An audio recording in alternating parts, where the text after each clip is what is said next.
ಒಳಗಡೆ, ಏನ್ ತೊಂದ್ರೆ ಇಲ್ಲ. ಇದರಲ್ಲೂ ಸುಮಾರು ವೆರೈಟೀಸ್ ಇದೆ. ಕಟ್ ಔನ್ ಮಾಡ್ಕೊಬೇಕು. ಮ್ಯಾಮ್ ಮಾಡದ್ನಲ್ಲ ಆ ತರ ದುಪ್ಪಟ್ಟನ ಎಕ್ಸ್ಪೋಸ್ ಮಾಡ್ಕೊ, ನಾನ್ ನೀಟಾಗಿ ಅದೇನ್ ವರ್ಕ್ ಇದೆ ಆ ವರ್ಕ್ ನ ತೋರ್ಸೋರಿ. ನೋ ಮೇಕಪ್ ಲುಕ್ ಇರುತ್ತೆ, ಆದ್ರೂ ಕೂಡ ನೀಡ್ ಇರುತ್ತೆ. ಅವ್ರು ಕ್ಯಾಮ್ರಾ ಫೋಕಸ್ ಮಾಡೋದ್ರಿಂದ ನೀಡ್ ಇರುತ್ತೆ. ಅಂತ ಪ್ಲೇಸ್ ಅಲ್ಲೆಲ್ಲ ಹೋಗಿ ನಿಂತಾಗ ನಿಮ್ಗೆ ದೊಡ್ಡ ಬೇಕಂದ್ರೆ ದೊಡ್ಡ ಮಾಡ್ಕೊಳ್ಳಿ, ಚಿಕ್ಕ ಬೇಕು ಅಂದ್ರೆ ಚಿಕ್ಕ ಮಾಡ್ಕೊಳ್ಳಿ.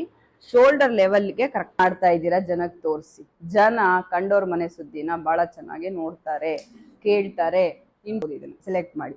ಮ್ಯಾಮ್ ಯಾಕೆ ಒಡವೆ ಹಾಕಿಲ್ಲ, ವಿಡಿಯೋ ಮಾಡ್ತಾವ್ರ, ಇಲ್ಲಿ ಹಿಂದೆಯಿಂದನೇ ತಗೊಂಡು ಉಡಿಸ್ಬೇಕು. ಇದು ಬಂದು ಓವರಾಲು ಈ ತರ ಬರುತ್ತೆ. ಮ್ಯಾಮ್ ಲಿಪ್ಸ್ಟಿಕ್ ಹಾಕೊಂಡ್ರಾ, ಕಾಣಿಸ್ತಾನೆ ಇಲ್ಲ. ಇನ್ಮೇಲೆ ಎಲ್ಲಾರು ಕಾಂಪ್ಯಾಕ್ಟ್ ಪೌಡ್ರು ಏನ್ ಗೊತ್ತಾಗುತ್ತೆ, ಸ್ಟಿಫ್ನೆಸ್ ಇರೋದಿಲ್ಲ. ಸೊ ಹಂಗಾಗಿ ಯಾವಾಗ್ಲೂ ಟೈಟ್ ಆಗಿ ಹಾಕೊಳ್ಳಿ. ನೀವೇನಾದ್ರು ಕೂತು ಶಾಸ್ತ್ರ ಮಾಡ್ತೀನಿ ಅಂದ್ರೆ ಲೈಫಲ್ಲಿ ಒನ್ ಟೈಮ್ ಅಚೀವ್ ಮಾಡಿ ಇವನ್ನೆಲ್ಲಾನು. ಎಲ್ಲಾರ್ದು ಆಯ್ತಲ್ವಾ?